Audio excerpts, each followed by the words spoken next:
हिंदू आए हुए हैं, ये डिबेट करेंगे। हाँ जी, हिंदू बताएं क्या कहना चाहते हैं। Hello sir. नहीं सर, हम्म। मैं डिबेट नहीं करूंगा। लेकिन मुझे बस दो तीन अच्छा। क्वेश्चन आपसे पूछना है जी। ओके। सर एक्चुअली मैं भी शेड्यूल कास्ट कम्युनिटी से ही आता हूँ। लेकिन हम्म। एक्चुअली सर मेरा भी पूरी तरह से ब्राह्मणीकरण हो चुका है। मतलब करा दिया गया था ओके। जब तक कि मैंने आपके हम्म। मतलब वीडियोस और लाइव स्ट्रीम्स नहीं देखनी शुरू की थी। और हम्म। सर मैं बताना चाहूंगा जैसे कि मैं जातिवाद का सर बचपन से शिकार हुआ हूँ, और बहुत भीषण तरीके से।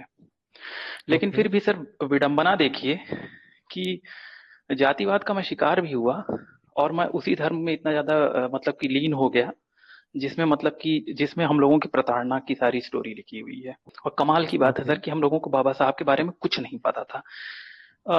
मम्मी कभी कभार कहती थी, पापा तो नहीं थे मेरे, कि तुम्हारे पापा बहुत ज्यादा हम्म। बाबा साहब को मानते थे ये वो, और मैं गाली देता था उनको। अब सोचिए। तो मतलब कि धीरे धीरे अब जैसे यूट्यूब आया तो बहुत सारे लोग आ गए, बहुत सारी चीजें होने लगी, फिर आपका देखा मैंने। तो सर मतलब शुरू में तो ऐसा हुआ था कि मतलब आपके वीडियोस और बहुत सारे लोगों का मुझको लगता था ये सब क्या फालतू फंड की बातें कर रहे हैं। क्योंकि सर मैं हम्म। वो हूँ कि मतलब मैं तो बहुत छोटा था तभी रामायण पढ़ डाला पूरी। जैसे उसमें सब चरण दिए हुए हैं, पारायण अट्ठा एक दिन में एक करते करते 28 दिन में मैंने किया, और पंडित जी आकर के हवन तपस्या करके, अरे अभिषेक तुमने तो यार कमाल कर दिया। मुझको तो साक्षात अच्छा। भगवान के दर्शन हो रहे थे। तो सर इस तरह की स्थिति थी मेरी, इस तरह की। ओके। और मैं सही बात बताऊं मतलब जब से आप ये सब चीजें मुझको बताएं सर, मैं काफी अकेला फील करता हूँ। मतलब समझिए कि एक ऐसा भ्रम का मतलब कह सकते हैं भ्रम का पुलिंदा ही था, जिसके आसपास में हम्म। मतलब मुझको दुनिया ही कुछ और अलग दिखाई दे रही थी। अब मैं बहुत ज्यादा अकेला सर सच में मतलब इस बात यकीन करना बड़ा मुश्किल है कि सर ईश्वर नहीं है। मैं तो अपनी इतनी लाइफ में मतलब मैं कभी इस बात की यकीन ही नहीं कर सकता था कि ईश्वर नहीं है। इस तरह से ओके। दिखाया गया हर चीज है सर। हॉरर मूवी देखिए, उसमें भूत है, भूत को अंत में ले जाकर के शिव मंदिर में रख दे रहे हैं, खत्म हो जा रहा है कि नहीं। बचपन से जब आप पैदा हुए, हम लोग तो रामायण देखे, महाभारत देखे। क्रमिक रूप से सर हम लोगों के दिमाग में इस चीज को भरा गया है, क्रमिक रूप से। हम्म। आप यकीन नहीं करेंगे, मैं जाता था पंडित जी के यहाँ, वो मुझसे कहते थे कि हनुमान मंदिर में तुम सवेरे आओ, और तुमको लगाते हैं सर वो सिंदूर और चमेली का तेल लेकर के आना, हम्म। तुम्हारा काम हो जाएगा। और मैं लेके गया हूँ। आपको पता है उसमें कई लोग तो थे देसी घी लेकर के आते थे। इस तरह की स्थिति है मेरे घर में। मेरी मम्मी की स्थिति ये है कि अगर पंडित जी उनसे कह दें कि आपको एक टांग पे आना है, वो एक टांग पे जाएंगी सर। ये स्थिति है।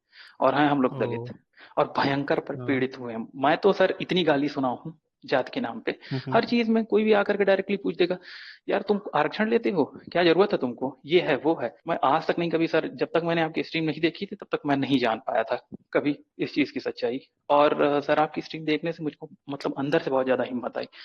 बाद में अब जब आपकी बातें सुनी तो सर मुझको इस बात का रियलाइजेशन होता है कि यार हम लोगों के घर में तो हमारे बाप दादे तो गुलामी खटे हैं, है कि नहीं।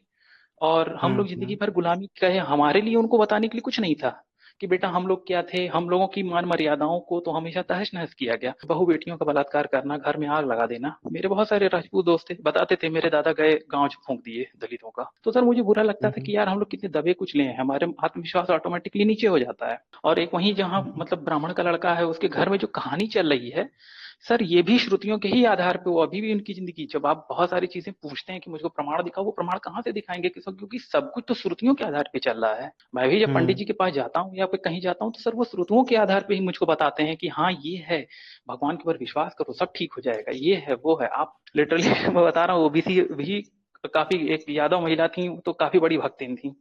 उनसे तो बहस हो गई हम्म। थी मेरी, इसी में शास्त्रार्थ भी हो गया था। तो बहुत सारी चीजें हैं सर। और मैं बस ये चीज कहना चाहता था सर, जैसे रामचरितमानस है sir, it looks so real, मतलब ये तो बहुत ज्यादा रियल लगता है, जैसे कि हाँ त्रेता युग था और अब भगवान चले गए हैं और एक दिन आएंगे कल की रूप लेकर के और हम लोगों का कल्याण करेंगे। मैं नहीं समझ पाता हूँ सर कि समाज इतना ज्यादा बुरी तरह से फंसा हुआ, मतलब कैसे वो बाहर निकलेगा। मुझको हम्म। बहुत मुश्किल कभी कभी दिखाई देती है इस चीज में। नहीं, बहुत ज़्यादा जी। मुश्किल नहीं है। मुश्किल तो बहुत ज़्यादा नहीं है, लेकिन एक चीज़ आप ये समझिए कि जी। थोड़ा-सा कठिन है, लेकिन मुश्किल नहीं है। क्योंकि आप ये देखें कि आपके सामने ये चीज़ देखने को मिल रही है कि लोग भी बहुत सारे आपको रेशनल लोग दिख रहे हैं। वो अलग बात है कि जो घरों की जो परंपराएं हैं, वो चीज़ें जब तक सही वे में चेंज नहीं हो जाएंगी, तब तक थोड़ी सी दिक्कतें लगती हैं। अभी क्या है कि लोग बाहर से रैशनैलिटी की तो बात कर रहे हैं, लेकिन जब तक घर, जब होली आती है, दिवाली आती है, या इस तरह के जितने भी ब्राह्मणवादी जो उस पर छाया डाल दी गई है, हालांकि है उसका रूप जो है वो बौद्ध मार्गियों का है, दूसरा रूप है, लेकिन जो ब्राह्मणिकल तरीके से जो मनाने की परंपरा है, इसलिए लोग वो मनाने लगते हैं, तो रेशनैलिटी एक वर्चुअल रह जाता है, या फिर घरों में वो करते हैं, तो इसीलिए लोगों को ऐसा लगता है कि यार ये तो बड़े ज्यादा है। और दूसरी बात क्या होती है कि जो नास्तिक हैं, उनके पास वो कोई मंदिर, उनका अपना कोई मंदिर है नहीं जो आपको दिखाई दे, उनका अपना कोई रास्ते में कोई कांवड़ यात्रा है नहीं, कोई जुलूस है नहीं कि वो रोड पर निकले तो पब्लिक को दिखाई दे कि हाँ देखो नास्तिक जा रहे हैं। तो नास्तिक जी अपने जी। घरों में कैद हैं, नास्तिक जो हैं वो अपने ऑफिस में कैद हैं, अपने दिनचर्या में व्यस्त हैं, तो इसीलिए वो भीड़ नहीं दिखाई देती। जब लेकिन आपके बगल में जब कोई हरे राम हरे कृष्ण करते दिखता है, जब ये जुलूस निकालते हैं, जब रोड पे ये लोग नमाज पढ़ते हुए पूरा रोड जाम कर देते हैं, तब ऐसा लगता है कि यार कितने मुस्लिम हैं, लोग कितने धार्मिक हैं, मंदिरों में ये देखो कितनी भीड़, कितने धार्मिक लोग हैं। तो नास्तिकों की गैदरिंग नहीं दिखती है ना, इसलिए ऐसा लगता है कि बड़ा मुश्किल सा है चेंज करना। लेकिन ये चेंज हो रहा है, तेजी से हो रहा है, और भी आपको देखने को मिलेगा। हो सकता है कि आप जिस परिवेश में रह रहे हैं वहां पे थोड़ा सा आपके अगल बगल का लोग नहीं चेंज दिख रहा होगा, पर वहां पे भी चेंज आएगा, थोड़ा धीमे आएगा। ठीक है हिंदू। जी सर। सर मैं एक दो चीज पूछना चाह रहा था, यदि आप बुरा ना माने, थोड़ा दस हाँ पाँच हाँ मिनट समय हाँ, लूंगा आपसे, क्योंकि ये बिल्कुल। क्वेश्चन पूछना मेरे लिए बहुत जरूरी है आपसे। सर हाँ मैं जरूर एक चीज जरूर। कहना चाहता हूँ, जो हमारे यहाँ जो ये चीजें हैं, सर मैं बताऊं, जैसे मेरी नानी थी हैं, उनको हम्म। देवी उनके सर पे आती थी, और उस समय मतलब ओके। उनकी अजीब हरकतें हो जाती थी, आवाज चेंज हो जाती थी। सर ये चीज हम्म मैंने कई जगह देखा है, जैसे हमारे यहाँ ओझा सोखा होते हैं, है ना, मेरे घर में लोग जाते हम्म। थे बचपन से। सर ये चीज देख करके मैं बहुत ज्यादा, मतलब अंदर से एक होता है, मतलब जैसे एक बच्चा है सर, वो कैसे इस चीज को एक्सप्लेन करेगा। आई मीन साइंस जैसे किसी चीज को एक्सप्लेन करता है, लेकिन मैं कैसे एक्सप्लेन करूंगा। मैं तो एक छोटी सी जगह पे रह रहा हूँ, मुझे पता ही नहीं लगेगा। तो सर ये सारी चीजें मेरे दिमाग पे बहुत बुरा इफेक्ट डाली, जिसकी वजह से मैं बहुत ज्यादा धर्म की ओर उन्मुख हुआ, और बुरी तरह से। ये चीज थी सर, तो आप इसके बारे में क्या कहेंगे सर। मतलब ये जो भूत प्रेत है ना, हम लोगों के यहाँ बहुत ज्यादा हम्म। चलता है कि अरे ये जमीन नहीं ठीक है, यहाँ पे ये है, तो यहाँ पे जैसे लोकल होता है, बने रहते हैं ना मजार, वहां पे जाते हैं, हम्म। तो अरे इनके यहाँ, और कहानियां भी बहुत सारी आपको इस तरह से सुनने को मिल जाएंगी जो समाज में प्रचलित है। यूट्यूब पे भी बहुत सारे लोग कहानी सुना रहे हैं, अच्छा ऐसा हो गया था, वैसा हो गया था। तो सर ये चीज है जो समाज में ऐसा है, जो हम लोगों को मतलब कहीं ना कहीं विश्वास दिलाता है, ये है सर। अब देखें हिंदू, जो आपका ये जो प्रश्न है भूत प्रेत वाला, इसको थोड़ा सा ध्यान से समझने की जरूरत है। जी इसमें मेरा अपना पर्सनल, इसमें अपना एक्सपीरियंस कहिए या मेरा अपना पर्सनल आप सर्वे समझ सकते हैं। थोड़ा सा आपका बैकग्राउंड साउंड आ रहा है, तो मैं थोड़ा देर आपको कहूंगा कि आप म्यूट रहें। इसमें मेरा जो अपना सर्वे है उसमें मैं ऐसे कम से कम 15-20 केस देख चुका हूं, अपने आंखों से देख चुका हूं, जिसमें कई महिलाएं जो हैं या पुरुष जो हैं वो ये दावा किए हैं कि उनके ऊपर काली माई आ गई हैं, कोई देवी देवता आ गए हैं, और वो तरह तरह के बातें करने लगते थे, अपना सर बाल खोल कर ऐसे झूमने लगते थे।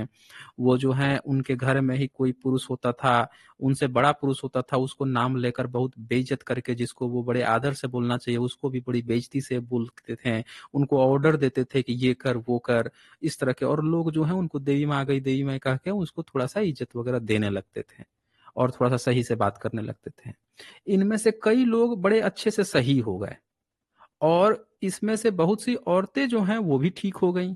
कारण क्या था इनका? पूरा जो सर्वे का आप रिजल्ट देखेंगे, जब तक आप सर्वे का, अभी ये फर्स्ट लुक है, ये उस तरह से है कि जैसे किसी ने किसी पे एलिगेशन लगा दिया, या किसी ने, जैसे आज का जो अभी टॉपिक चल रहा है कि कुछ लोगों ने बोल दिया कि भाई देखो वाल्मीकि रामायण में ये कहीं लिखा नहीं है, और दिव्यकृति ने ये बोल दिया वो बोल दिया, ऐसा लोग प्रचारित कर दिए। अब किसी ने वाल्मीकि रामायण खोला, नहीं दिखा, तो कहा हाँ यार वो झूठ बोला है, उसने तो तुलना कर दी। ये फर्स्ट इंसिडेंट है। पर क्या ये महाभारत में उन्होंने बताया है कि रामोपाख्यान में लिखा है? उसने ये खोल के नहीं देखा, लेकिन वो खोलेगा तो आपको दिक्कत। तो ये दूसरा सीन है, यही केस यहाँ पे है। ये तो एक सीन था कि उसने ऐसा किया या ऐसा लोग करते हैं। अब हमें जाना होगा कि ऐसा लोग क्यों करते हैं। हम लोग यही नहीं पता लगा पाते। जब ये पता लगाइएगा ना कि ऐसा लोग क्यों करते हैं और क्या वो ठीक हो सकते हैं, ये दो संभावना है, तब आपको पूरा चीज पता चल जाएगा। अब इसका जुड़ाव इतिहास से है। इतिहास से कैसे है? तो आप देखेंगे कि जो वज्रयानी थे वो स्त्री का ही एक मुखौटा टाइप का लगाते थे, और आज भी बहुत सारे घरों में छतों पर वो वैसा सीन बने हुए आपको दिख जाएगा, विशेषकर नॉर्थ इंडिया में। जहां जहां वज्रयानी बौद्धों की जहां परंपरा रही है वहां पे आपको मिल जाएगा अभी भी।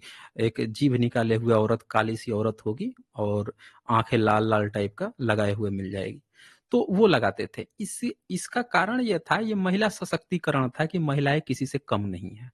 और जब मैंने दुर्गा वाली सीरीज की थी, दुर्गा काली वाली, तारा देवी और मंजूश्री का, उसमें मैंने दिखाया था कि इनके हाथों में अस्त्र शस्त्र दिखाया गया कि महिलाएं भी किसी से कम नहीं होती हैं। और ये सबसे ज्यादा नॉर्थ इंडिया में पाया गया, जहां महिलाएं जो हैं अपने को इस चीज से जोड़ कर देखती थी कि मैं शक्तिशाली हूं, और मैं जो है अन्य पुरुषों से भी ज्यादा ताकतवर हूं, ये चीज हूं। तो वो आज भी जो ट्रेडिशन चलाती हैं, वो ये महिलाएं कह रही हैं कि वो काली जो दिखाया जाता था इतिहास में, वो हमारे सर पे आ रही है। ये महिला सशक्तिकरण था। लेकिन यहाँ पे हुआ क्या है कि जब मुगलों का शासन आ जाता है, मुस्लिमों का शासन आ जाता है, ब्राह्मणवादी तंत्र आ जाता है, ये सब मिलके भारत की जो महिलाएं हैं उनको आर्थिक रूप से शोषण करना शुरू कर देते हैं, सामाजिक रूप से शोषण करते हैं, उनकी दिशा दशा खराब हो जाती है। उनका अपने घर में, अब बौद्ध मार्ग में जो भिक्षुनी थी वो घर से बाहर जाकर छात्रावास में रह सकती थी, प्रचार प्रसार के लिए जा सकती थी, स्वतंत्रता थी। लेकिन ब्राह्मणिकल धर्म में औरत को बाहर निकलना बंद, और उसमें से औरतों को पर्दा रखना सिखा दिया। और जो मुस्लिम शासन आया, जिसने अगले 700-800 साल तक शासन किया, उसने भी यही चीज कहा कि भाई औरत को पर्दे में रहना चाहिए, तालीम वालीम जो लेना है घर में ही ले लो और पर्दे में रहो, उसने भी यही चीज कहा।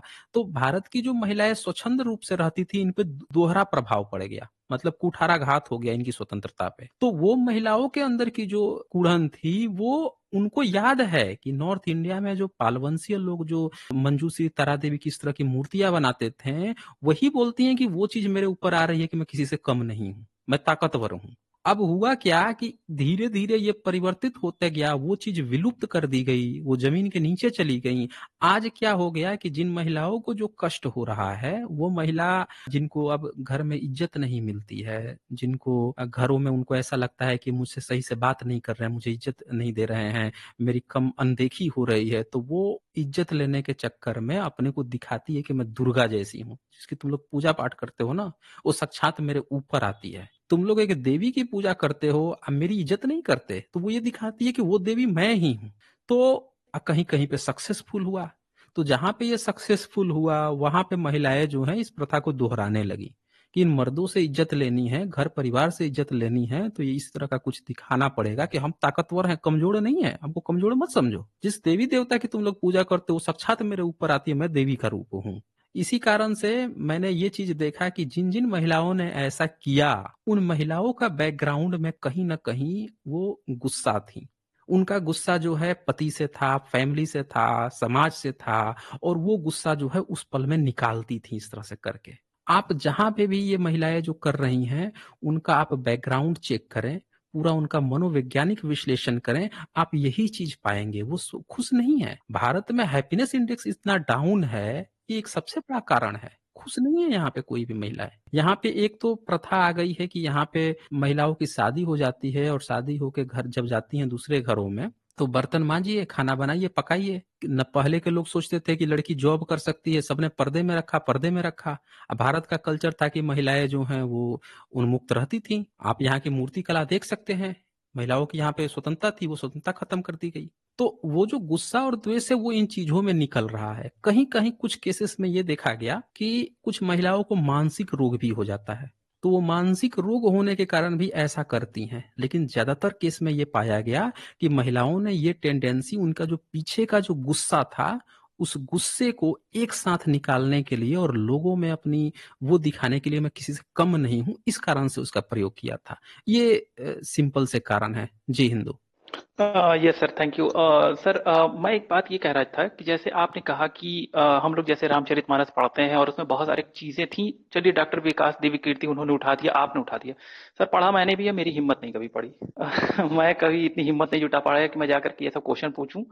और मतलब कि मैंने पूछा एक बार पंडित जी से, उन्होंने कहा कि अभिषेक, ये सारी चीजें गोपनीय हैं, इनको जबान भी नहीं हिलनी चाहिए, ऐसे पढ़ा जाता है। तो ये सारी चीजें हैं सर, बहुत सारी। किसने कहा कि ये गोपनीय है? ये हमारे एक पंडित जी हैं, पंडित जी थे, उन्होंने कहा कि ये हाँ तो सारी चीजें पंडित, बहुत ही हाँ गोपनीय तो है, ये वो सब बहुत। हाँ वो कहेगा ना, पंडित पंडित का तो धंधा चल रहा है, पोल खुल जाएगी ना।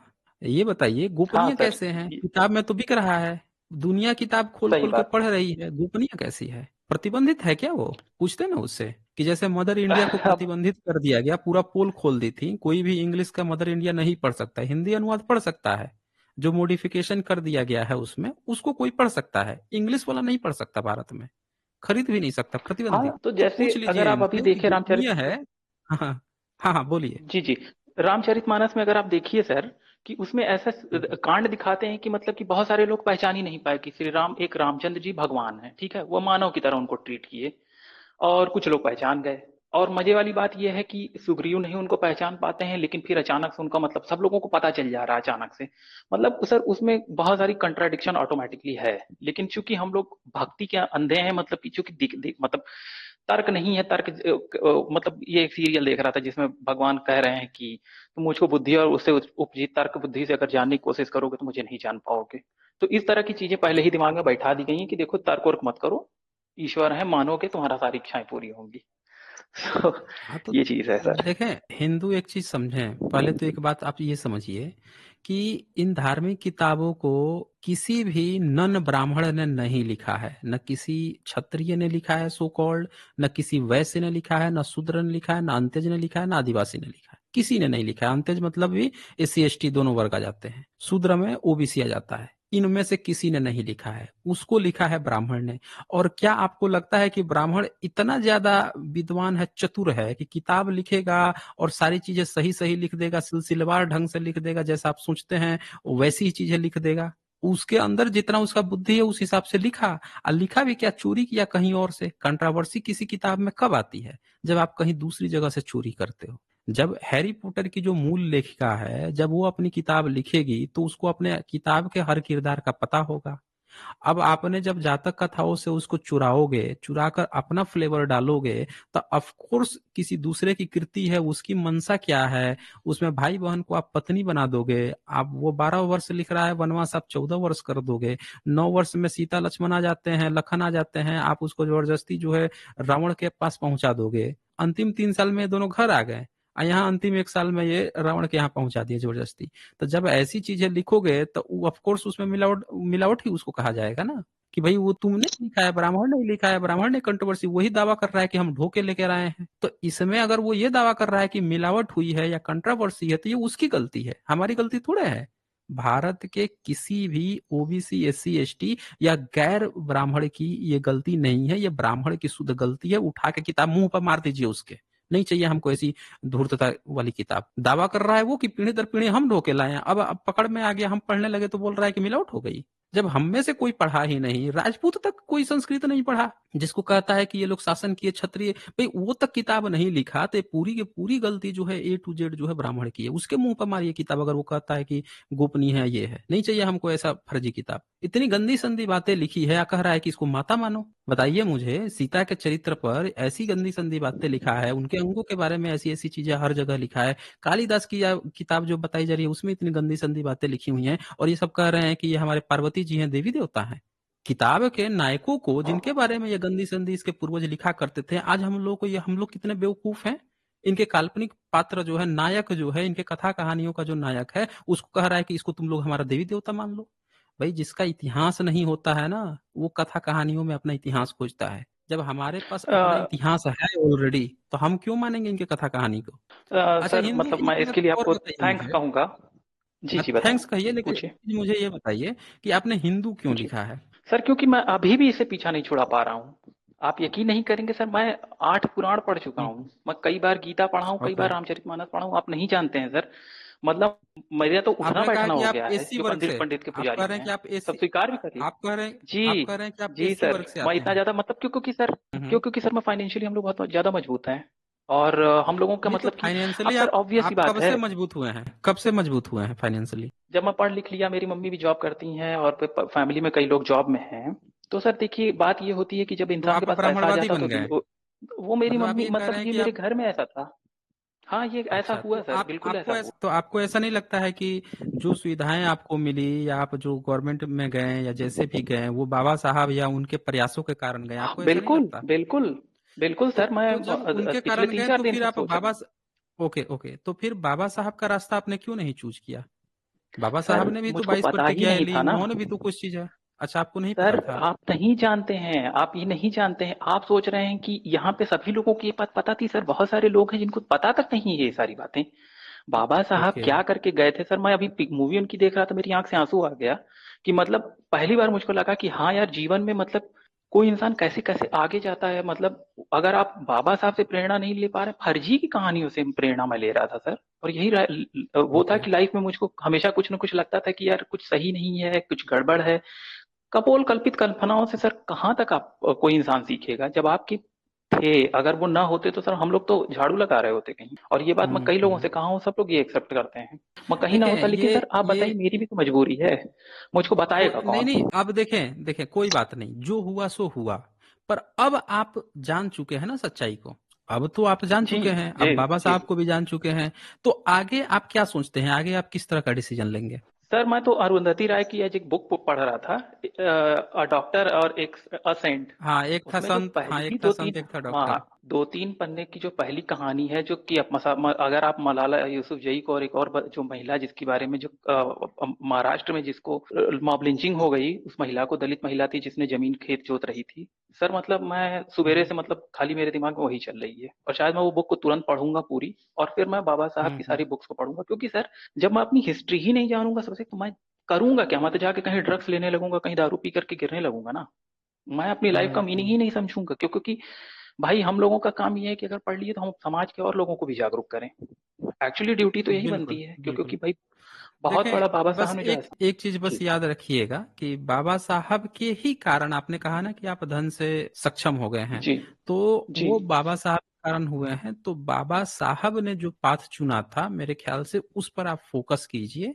और आपके जितने भी प्रश्न हैं, जो भी प्रश्न है, मेरे ख्याल से जो आपने कहा कि आप बाबा साहब की किताबें पढ़ेंगे, वो एक बार पढ़ें। और अब जी तक जी जो जी। हुआ कोई बात नहीं, आपने कहा कि नहीं जानकारी थी, किसी ने नहीं बताया, तो ठीक है, कोई बात नहीं है। आगे से जो है, मुझे मेरे ख्याल से आप इस पर निर्णय लेंगे कि आगे अब आपको क्या करना है।